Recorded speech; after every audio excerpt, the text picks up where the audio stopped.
Good morning, good afternoon, and good evening, everyone, depending on where you are in the world. Thank you very much for joining today.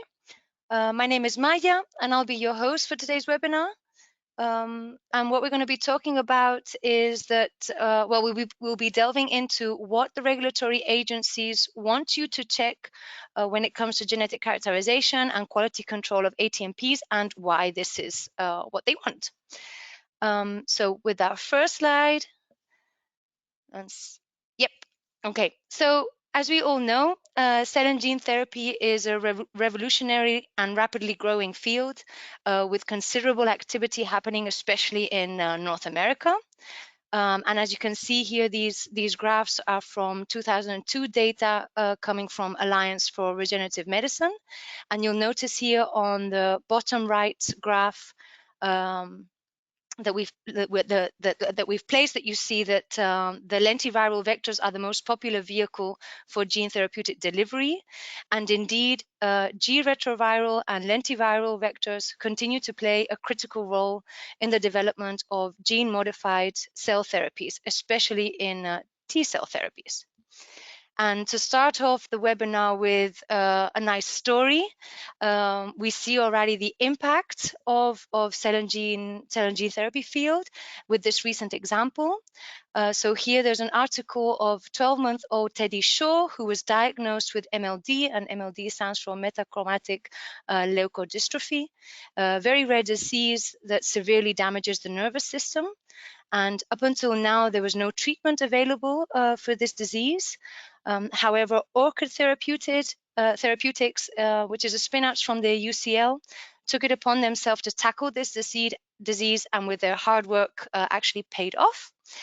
So Teddy became the first patient to receive Libmeldy, which is an ex vivo autologous gene therapy approach that consists of genetically engineered hematopoietic stem cells coming from the patient, where they corrected the underlying cause for this disease with a one-time treatment.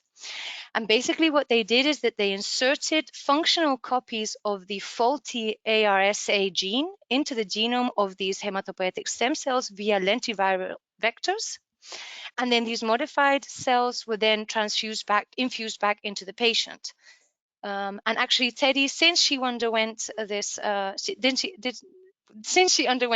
treatment, has shown no signs so far of MLD. So it all points out to really nice news, which is lovely to hear. However, because of the cell and gene therapy field growing tremendously and growing fast, we've also seen a spike in clinical holds that have happened. Some of these cases are directly linked to the detection of unexpected genetic events, which further reinforces the need for thorough genetic characterization and quality control of these advanced manufactured products. So in the next slide, we'll go through some of these examples. But as you can imagine, the clinical holds are a great cause of concern, especially for decision makers who are committed to bringing groundbreaking medicine or therapies into the market. And these setbacks can potentially lead to a decline in stock values, and even in some cases we've witnessed unfortunate layoffs, just to be able to keep the business afloat. Yeah, so as I mentioned, some of these clinical trials have been due to genetic parameters. In response, because of the fact that the field is growing so rapidly and we're learning as long as it's along the way, let's say, last year, 2 draft guidances on human gene therapy products incorporating genome editing of human somatic cells and CAR T cell therapies were released by the FDA. These recommendations primarily touch upon the type of information that should be accompanied in your IND applications. And the checklist includes parameters such as design, product manufacture and testing, and preclinical safety assessment and clinical trial design. So you've got both of them. And what we're going to show you now in short is from a genetic point of view what needs to be performed, or what these drafts are saying. So again, in short, it's safe to conclude that the FDA wants sponsors as yourself to gather enough information over the course of the product development and encourage submitting data in a stage-appropriate manner. And among many other things, as I've mentioned, much emphasis is placed on the genetic characterization of these engineered products. And in fact, these are just some of the points that the FDA is mentioning. So we need to provide convincing data and validating the intentional genetic alterations, such as, for example, integration site analyses. You also need to provide information regarding the risks of the off-target modifications and undesired genetic variations, such as large structural variants. And that also includes, again, from our experience, translocations, concatemers, and so on. And then also the long-term effect of these on and off-target editing. So we will go through these and have a look and see how we can be of support in the future. So for example, with this example, we focus on the clinical risks that come from insertional mutagenesis. In the case of bluebird's gene therapy Zynteglo, for the treatment of beta thalassemia, which is a blood disorder, turned up with 2 blood cancer cases, one of acute myeloid leukemia and one for myelodysplastic syndrome. They had found that the patient with AML had genetic mutations that are commonly observed within the blood cancer, but also that the lentivirus had integrated into proto-oncogenes. Now, the question is whether the vector is a passenger alongside those AML mutations, as written in this article by Biopharma Dive, or whether it was a driver. So while studies were undertaken to exonerate the vector, Bluebird did have to halter these clinical trials. So from this previous example, it really underscores the need for routine risk mitigation strategies, especially when it comes to evaluating the genetic outcomes of vector insertions into the chromosomal regions. This word of caution is echoed by the FDA in their drafts, in their guidelines, and we've written them out here. So it's important due to the wide distribution of proviral DNA insertion sites that we really look into where these insertions have landed and the number of insertions in the genome. It's also important to identify where within the genome the vector that you've integrated has landed. So like, for example, in the factor, if it's landed into these proto-oncogenes. But then lastly, it's also important to look at safety parameters to measure these CAR T cell releases, and then have a look at the average number of integrations in these CAR T positive cells by vector copy number has to also be determined. So these are parameters with regards to integration site analyses that these drafts are picking up. For another example, more in the line of translocations and off-target edits, there's an example of Allogene's clinical hold that came about when one of the patients pre-treated during stage 4 follicular lymphoma showed evidence of chromosomal abnormality after receiving the engineered CAR T cells during phase 1 and phase 2 studies. And then another example from Beam Therapeutics, it was actually the hold was actually placed during the IND, with the FDA later requesting measures for genomic rearrangement and data of the off-target edits from a cytokine-independent growth assay in preclinical studies. So these are some examples that clearly motivates the FDA to introduce these following these additional recommendations into their guidances. Again, because we're learning as it goes, that these drafts are then being updated. Um, did I go too fast? No, yes, sorry. So then, yeah, so this is where it comes, like how we need to do this. So the drafts then say, we need to check for on-target efficiency, off-target frequency, and chromosomal rearrangements. And we have a nice example, if anyone is interested, of a paper that was written up by Cergentis, where we were able to indeed characterize these translocations using our TLA-based assays.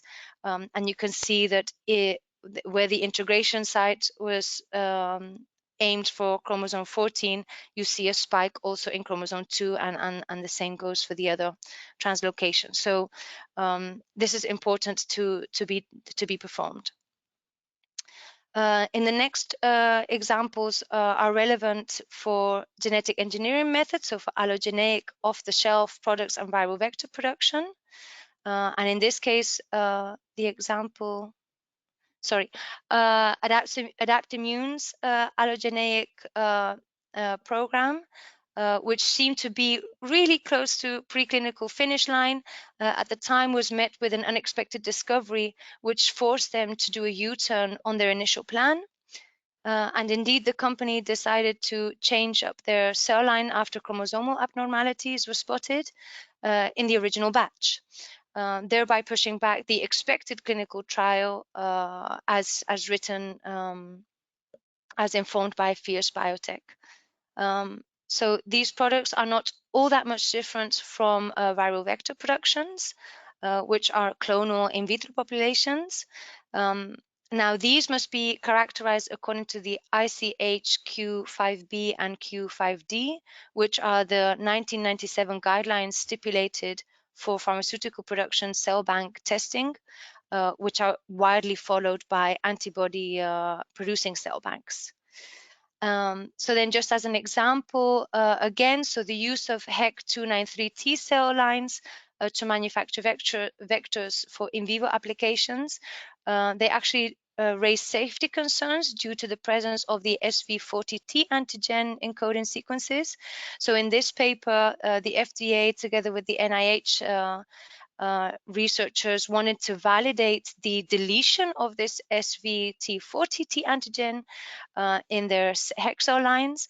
And as you can see, with our TLA technology, we were able to indeed show that there is this deletion was successful on the graph on the right hand.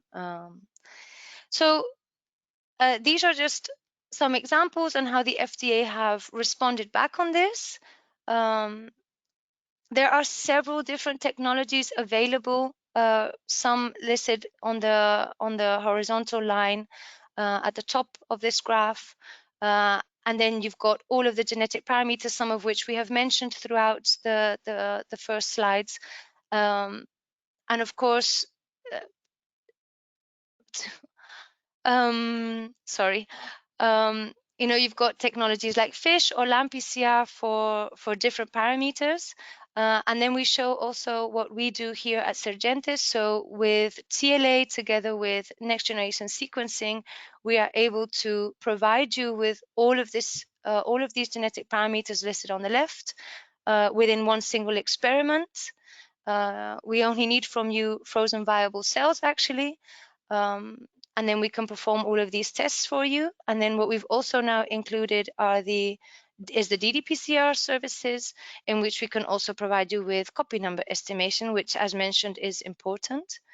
And in fact, we were mentioned in the Gen News article as a novel tool indeed to do genetic quality control.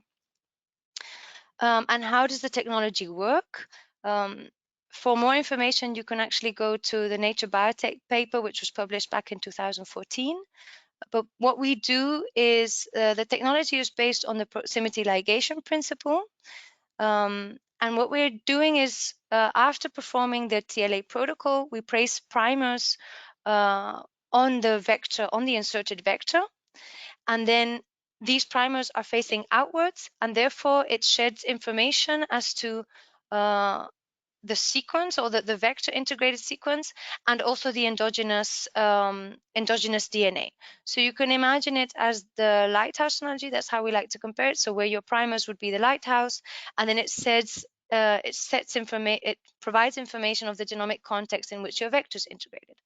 So you can imagine that if you're using random integration, transposase, where we do not know precisely where your vector has integrated, by this technology, we can really pick up exactly where the vector has landed.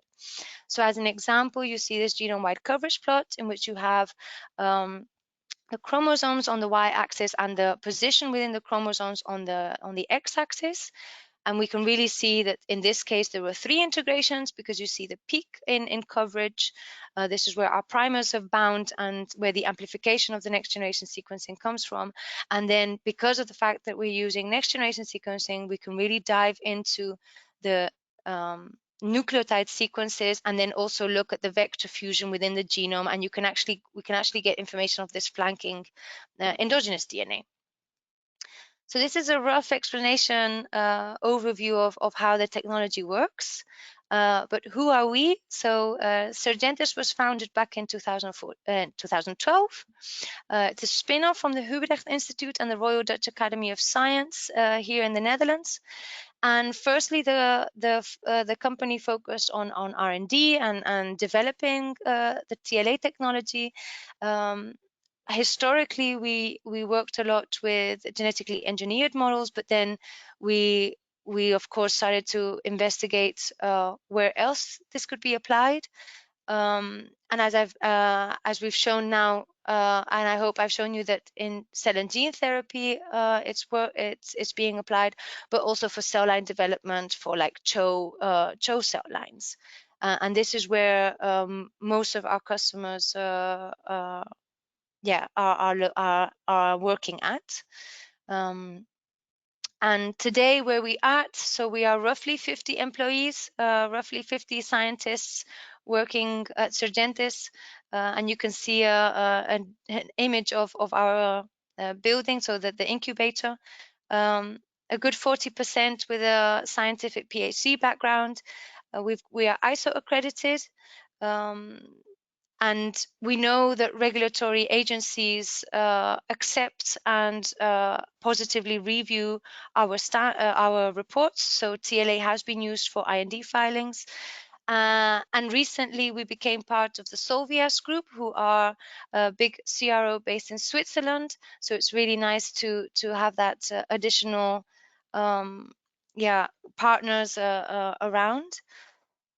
So summarizing the technology, we can also think of where can it be applied. So I mentioned a couple of slides ago that for viral vector production, you also need to perform genetic characterization. And with TLA, we can do this. We can do the cell bank characterization. So have a look at where your vectors have integrated, what's the integrity, structural variants, flanking regions, vector copy number. But then it's also important for genetic stability and for clonality assessment. And there are some papers there that you can have a look at.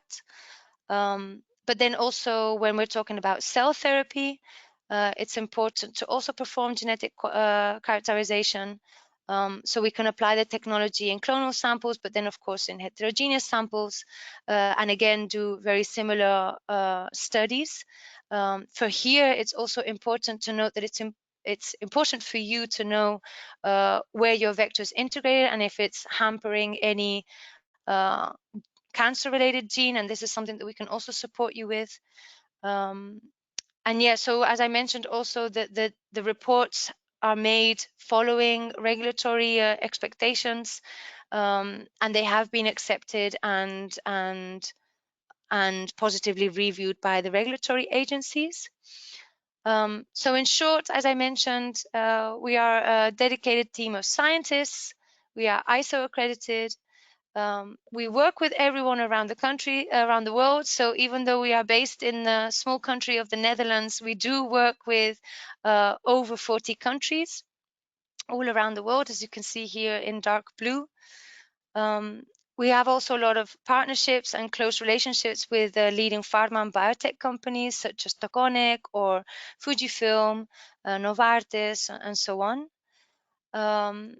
And also, if you're interested in how your peers and colleagues are using the technology, we have also on our website many different publications listed, and these numbers are just growing. Just for you to have a quick overview how TLA has been implemented within the cell and gene therapy field. So we have several different papers with Memorial Sloan Kettering Cancer Center, Selectis, as I've mentioned, and so on. And each of them have different cell lines, different engineering methods. So we're talking about CAR T cells or lentiviruses and non-viral approaches. So each of them with different gene editing methods, different cell lines, and different goals also. Some want to better know on targets and off targets. Some want to quantify translocation. So it's really customized to the customer.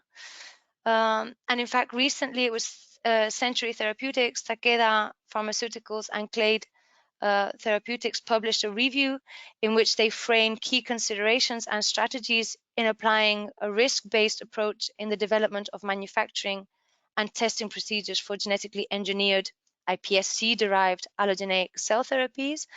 And within this table, within this paper, you can see that TLA-based solutions is one of the potential methods to help characterize these allogeneic cell therapies for safety risk assessment. So overall, if we see the development and manufacturing of these products, we start from an R&D stage all the way to commercial release. And these are some of the steps where we can be of support for you. So whether it's clone selection, genetic characterization, clonality, genetic stability, vector copy number. See also that during clinical trials, GMP based work is necessary. This is also something that we're working on, and the genetic QC. So as I mentioned, like our services cover the entire cycle of a biopharmaceutical drug development. And as I mentioned a couple of slides ago, so since 2002, Cergentis joined the Solvias Group, which is a worldwide leader in contract research, development, and manufacturing for pharmaceuticals, biotechs, and material science and cosmetic industries. So the fact that the acquisition bolsters Solvia's platform for their biologics and cell and gene therapy testing solutions. And we hope that together we will be able to indeed cover this whole life cycle. But again, these guidelines are not in vain. So to end up on a happy note, we're glad to see that the released guidelines have been used now for the preclinical. And indeed, the recommendations put forward by the FDA helped serve as a baseline towards streamlining the development of gene editing therapies and avoiding delays in drug development timelines. So, for example, in 2002, the gene, cell, and RNA therapy pipeline from preclinical to pre-registration grew 7%. Bringing that to a total number of therapies in development to 3,726. So it's really nice to see that this is going well, and of course there are some really good news out there, as we mentioned at the beginning. For example, with the Orchid therapeutic, with this success. So working with recognized service providers such as Cergentis and getting your genetics right will ensure that the patients that we seek to cure will have access to our advanced therapies.